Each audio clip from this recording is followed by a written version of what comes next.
नमस्कार दोस्तों, मैं Raju Saini, international business trainer and motivational speaker. दोस्तों मैं स्वागत करता हूं आप सबका आपके अपने यूट्यूब चैनल, जहां पे इंपोर्ट एक्सपोर्ट नॉलेज को हम क्रिटिकल नहीं सिंपल बनाते हैं। तो फ्रेंड्स, एक इंटरेस्टिंग टॉपिक आज आपके लिए लेके आया। What are the additional benefits of star trading house, star export house. जैसे 1 स्टार एक्सपोर्ट हाउस हो गया, 2 star export house, 3 star export house, 4 star export house, 5 star export house. तो स्टार एक्सपोर्ट हाउस के क्या बेनिफिट हो जाते हैं, क्यों स्टार एक्सपोर्ट हाउस बेसिकली जरूरी रहता है, उसमें एलिजिबिलिटी क्राइटेरिया क्या क्या, किस तरीके से कौन कौन सा क्राइटेरिया चाहिए, कितना मिलियन यूएस डॉलर का आप एक्सपोर्ट करेंगे तब जाके आपको स्टार ट्रेडिंग हाउस मिलेगा, कितने टाइम में करना चाहिए, कितना टाइम लगता है, कहाँ पे उसको अप्लाई कर सकते हैं, अप्लाई करने के लिए क्या क्या डॉक्यूमेंटेशन लगता है, प्रोसेसिंग टाइम कितना लगता है, क्या उसके बेनिफिट्स है, अब बेसिकली डबल वेटेज बेनिफिट्स क्या क्या रहता है, सब तमाम क्वेश्चन का आंसर लेके आए। छोटी सी वीडियो में बने रहे हमारे साथ। सबसे पहला हमारा पॉइंट है YSEH यानी star export house. Star export house का बेसिकली ऑब्जेक्टिव क्या है, क्यों बनाया है गवर्नमेंट ने, क्यों ऐसा कर रहे हैं लोग कि government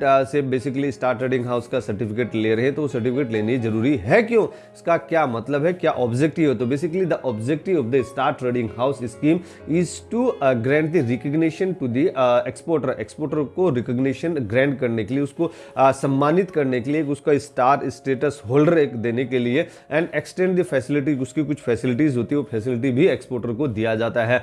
to the selected brand registered export with outstanding performance, जो भी अच्छा एक्सपोर्ट का परफॉर्मेंस अच्छा दिखाता है, जो ज्यादा एक्सपोर्ट करता है, अच्छा मतलब जो ज्यादा वैल्यू का एक्सपोर्ट करता है, कुछ पर्टिकुलर टाइम है, वो आगे हम वीडियो में बात करेंगे, अगले टॉपिक में आएगा कि कितना टाइम उसमें बेसिकली आपको दिखाया है कि इतने टाइम फ्रेम में आपको इतना करना है। तो बेसिकली आउटस्टैंडिंग परफॉर्मेंस जब आप देते हैं तो एक पर्टिकुलरली एक अलग अलग कैटेगरी बनी हुई है, उतना अगर आप करते हैं तो आपको वो पर्टिकुलर सर्टिफिकेट आपको मिल जाता है, और उसमें एडिशनल बेनिफिट्स भी मिलते हैं, और आप उसको मार्केटिंग भी कर सकते हैं कि मैं ट्रेडिंग हाउस बेसिकली गवर्नमेंट द्वारा सर्टिफाइड हूं। अगर मैं बात करूं एलिजिबिलिटी की ही, हम अगर बात कर लेते हैं कि एलिजिबिलिटी क्राइटेरिया क्या है, क्या क्या कितना कितना मुझे करना पड़ेगा। तो अगर हम फर्स्ट की बात करें, 1 स्टार ट्रेडिंग हाउस जो 1 स्टार एक्सपोर्ट हाउस है, उसमें कितना आपको करना चाहिए, 3 million US dollar, 3 million US dollar का आपको उसमें एक्सपोर्ट करना है। कितने टाइम में करना है वो आगे पॉइंट में हम बात करेंगे।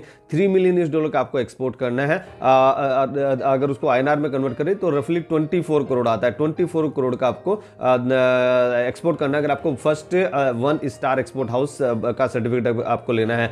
2 स्टार एक्सपोर्ट हाउस का अगर सर्टिफिकेट आपको लेना है तो बेसिकली आपको 25 million US dollar, 25 million US dollar का आपको एक्सपोर्ट करना होगा। दैट इज अराउंड 204 करोड़, यानी 204 करोड़ का आपको एक्सपोर्ट करना होगा। अगर 3 स्टार एक्सपोर्ट हाउस की बात करूं, 3 स्टार एक्सपोर्ट हाउस में आपको 100 मिलियन यूएस डॉलर का एक्सपोर्ट करना होगा, रफली 181 करोड़। बेसिकली अगर मैं बात करूं basically 4 star house, 4 star export house, तो 4 स्टार एक्सपोर्ट हाउस में 4090 करोड़, 4090 करोड़ का आपको एक्सपोर्ट करना होगा। अगर 5 स्टार एक्सपोर्ट हाउस की बात करूं, सबको 5 स्टार अच्छा लगता है ना, तो 5 स्टार एक्सपोर्ट हाउस की बात करें तो बेसिकली उसमें 2000 मिलियन यूएस डॉलर का आपको एक्सपोर्ट करना है, यानी 2000 मतलब 2 billion US dollar, 2 billion US dollar का आपको एक्सपोर्ट करना है। That is around 16,362 crore, 16,362 crore का हमें एक्सपोर्ट करना होगा। और कितने टाइम में करना है, what is the time frame required, अगर उसकी हम बात करें उससे पहले मैं बता दूं जो हमारा ट्रेनिंग होता है बेसिकली ऑनलाइन ट्रेनिंग भी होता है, ऑफलाइन ट्रेनिंग भी होता है।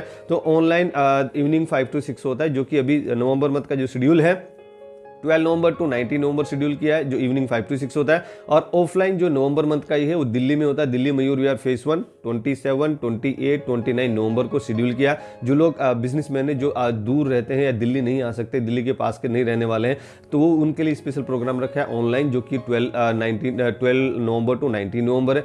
ऑनलाइन ऑफलाइन में यही सिखाते हैं कि आप बायर कैसे फाइंड करते हैं, बायर को वेरीफाई कैसे करते हैं, कोई पार्टी फ्रॉड तो नहीं, इसको कैसे आप आइडेंटिफाई करते हैं, पेमेंट टर्म क्या होता है, इनको टर्म क्या होता है, मिली सेफ पेमेंट टर्म क्या है, कस्टम क्लियरेंस कैसे होता है, अपना प्रॉफिट मार्जिन कैसे इंक्रीज करते हैं, सीएचए से कैसे नेगोशिएट करते हैं, शिपिंग लाइन से कैसे नेगोशिएट करते हैं, सोर्सिंग को कैसे नेगोशिएट करते हैं, कैसे अपने प्रॉफिट मार्जिन को इंक्रीज करते हैं, क्या क्या डॉक्यूमेंटेशन चाहिए, क्या लाइसेंसेस चाहिए, कितना टाइम रिक्वायर्ड रहता है, क्या क्या गवर्नमेंट के बेनिफिट्स रहते हैं, पूरा स्टेप बाय स्टेप आपको सिखाते हैं। आपको 100% ट्रेन करने की गारंटी रहती है, आप उसको ज्वाइन कर सकते हैं। और ट्रेनिंग के बाद में भी आपके पास में life time help desk support रहती है और आपको उसका सर्टिफिकेट भी मिलता है। तो बेसिकली अगर मैं बात करूं कितना टाइम फ्रेम रिक्वायर्ड है, तो basically current financial year plus last 3 financial year में आपको इतना मिलियन US$ का एक्सपोर्ट करना है, तब आपको बेसिकली स्टार ट्रेडिंग हाउस का सर्टिफिकेट आपको मिल जाता है। 1 star, 2 star, 3 star, 4 star, 5 star trading house, 4 star, 5 star export house का। तो अगर मैं फर्स्ट की ही बात करूं तो फर्स्ट स्टार एक्सपोर्ट हाउस अगर आपको लेना है तो आपको 3 मिलियन US$ का एक्सपोर्ट करना है, यानी 24 करोड़ का, 24 करोड़ का। कितने टाइम में?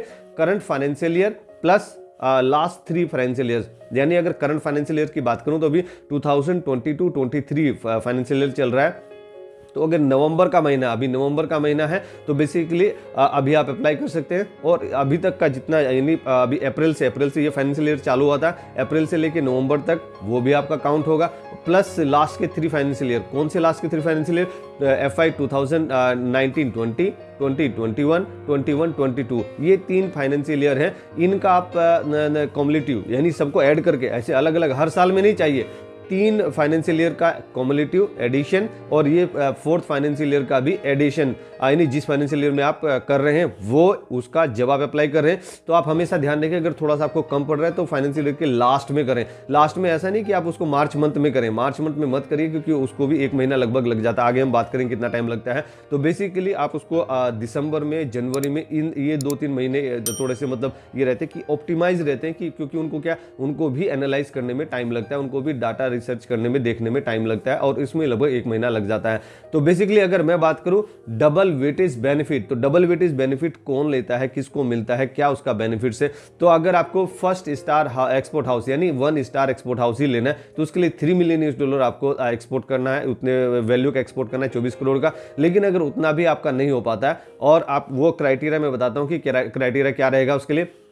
तो बेसिकली आधे में ही, 50% में ही, यानी 3 की जगह 1.5 मिलियन US$, यानी 1.5 मिलियन US$, यानी 12 करोड़। 12 करोड़ का ही आपने 3 साल में, 3 साल प्लस प्रीवियस 3 ईयर्स और प्लस करंट फाइनेंशियल ईयर 3 साल में, और एक करंट फाइनेंशियल ईयर में अगर आपने 12 करोड़ का एक्सपोर्ट भी किया है तो भी आप अप्लाई कर सकते हैं 1 स्टार एक्सपोर्ट हाउस। उसकी कंडीशन में बताऊंगा आगे। तो basically 1.5 into 2, 3 star 3.5 3 million US$ का बेसिकली एक्सपोर्ट हो आपका उसमें अप्लाई हो जाता है। और उसकी कंडीशन क्या है? कंडीशन ये है कि आपके पास में MSME का रजिस्ट्रेशन होना चाहिए, ISO होना चाहिए। आप सिक्किम, झारखंड या other north east basically state से अगर आप हैं तो आप अप्लाई कर सकते हैं। आप एग्री एक्सपोर्ट जोन में है तो आप डबल वेटेज बेनिफिट्स आप ले सकते हैं। ये सिर्फ 1 स्टार एक्सपोर्ट हाउस के लिए एप्लीकेबल होता है। अगर मैं डॉक्यूमेंटेशन की बात करें कि वो कौन कौन से डॉक्यूमेंट है जो कि अप्लाई करने के लिए रिक्वायर रहते हैं, तो उसमें बेसिकली सबसे पहले पायदान पे आता है पैन कार्ड। सेल्फ अटेस्टेड आपका पैन कार्ड लगता है, यानी अगर आप एक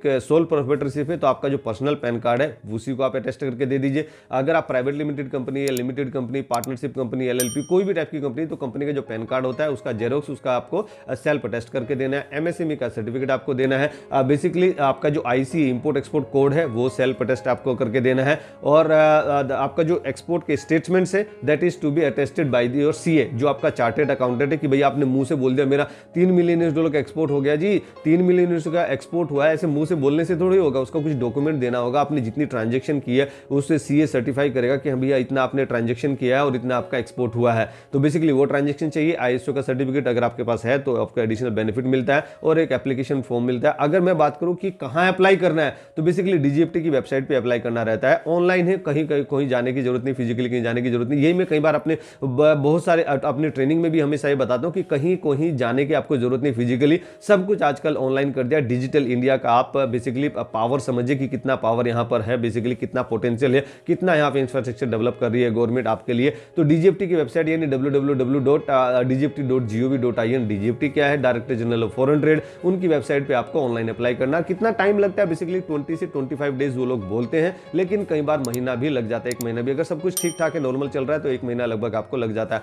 अगर हम बेनिफिट्स की बात करें, क्या क्या बेनिफिट आपको मिल जाते हैं, तो फर्स्ट बेनिफिट की बात करें, recognition as government certified export house. तो बेसिकली वो आप अपना एडवर्टाइज कर सकते हैं, अपनी मार्केटिंग के लिए उसको यूज कर सकते हैं कि सर हम तो गवर्नमेंट द्वारा बेसिकली सर्टिफाइड एक्सपोर्ट हाउस है, तो हम गवर्नमेंट हमारे ऊपर भरोसा करती है, तो आप भी ट्रस्ट करते हैं। तो वो एक्सपोर्टर के लिए ट्रस्ट बिल्ड करने के लिए और बेनिफिट हो जाता है, वहां पे एडिशनल आपकी मार्केटिंग हो जाती है। अगर सेकंड नंबर की बात करें तो authorisation self in custom clearance, यानी कस्टम क्लियरेंस करने के लिए सेल्फ आप ऑथराइज होते हैं, किसी CHA की आपको जरूरत नहीं पड़ती है। अगर मैं थर्ड नंबर की बात करें तो the basically exemption for the compulsory negotiation document through bank, यानी बहुत सारे उसमें आपके बैंकिंग के डॉक्यूमेंट्स भी बहुत ज़्यादा बच जाते हैं। अगर मैं 4th नंबर की बात करूँ तो 2 star export house plus above, यानी 2 स्टार एक्सपोर्ट हाउस या उससे अबव वाले basically have the additional permission to establish the warehouse as per the revenue guideline. तो रिवेन्यू की जो गाइडलाइन है उसके हिसाब से आप अपना वेयर हाउस भी डेवलप कर सकते हैं, एस्टेब्लिश कर सकते हैं, उसको किराए पे दे सकते हैं, भाड़े पे लगा सकते हैं बेसिकली।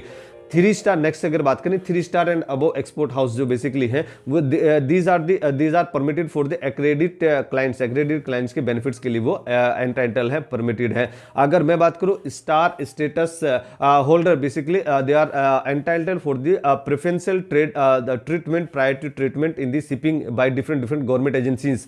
कोई भी आपके कहीं आपकी गाड़ी लगी है, आपके शिपमेंट लगी तो आपको पहले प्रायोरिटी देगी, यानी आपको एज ए वीआईपी ट्रीट किया जाएगा कि भैया ये एक्सपोर्ट हाउस वाले हैं, ये 1st star, 2nd star, 3rd star, 4 star, 5 star export house वाले, इनको पहले प्रायोरिटी दो, इनका शिपमेंट पहले निकालो, इनका क्लियरेंस पहले करो, इनको पहले प्रायोरिटी दो। ये गवर्नमेंट के बेसिकली द्वारा सर्टिफाइड कंपनीज है, इनको पहले प्रायोरिटी दो क्योंकि इनका एक्सपोर्ट ज्यादा हो रहा है। ये फॉरेन करेंसी इंडिया में कमा के लेके आ रहे हैं। कमाने वाला बेटा, जैसे एक पिताजी के एक फैमिली में 2 बेटे हैं, एक गंवाने वाला और एक कमाने वाला, तो जो कमाने वाला है उसकी एक अलग इज्जत होती है। तो बेसिकली अगर मैं नेक्स्ट की बात करूं जो स्टेटस होल्डर है basically 1 star, 2 star, 3 star, 4 star, 5 star, कोई भी अगर स्टार स्टेटस होल्डर है basically if they are involve in the manufacturing, तो वो अपने प्रोडक्ट को बेसिकली सर्टिफाइड कर सकते हैं सर्टिफिकेट ऑफ ओरिजिन। तो सर्टिफिकेट ऑफ ओरिजिन अलग से उनको द चैम्बर ऑफ कॉमर्स से लेने की जरूरत नहीं है, वो खुद से सेल्फ सर्टिफाइड कर सकते हैं अपने प्रोडक्ट को। तो फ्रेंड्स अगर ये वीडियो आपको पसंद है जरूर आप इसको लाइक कीजिए, अपने फ्रेंड्स एंड फैमिली में इसको जरूर शेयर कीजिए। हर एक उस हिंदुस्तानी को शेयर कीजिए जो कि एक्सपोर्ट इंपोर्ट के बिजनेस में आना चाहता है, हर एक उस हिंदुस्तानी को शेयर कीजिए जो कि आगे बढ़ना चाहता है, जो कि स्टार ट्रेडिंग हाउस का सर्टिफिकेट लेना चाहता है।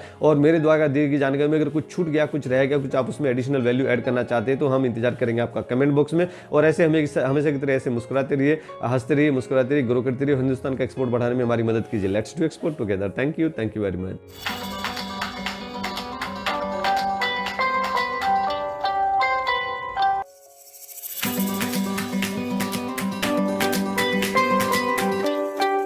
Subscribe our channel and press the bell icon to get the all new notification of the videos. Thank you.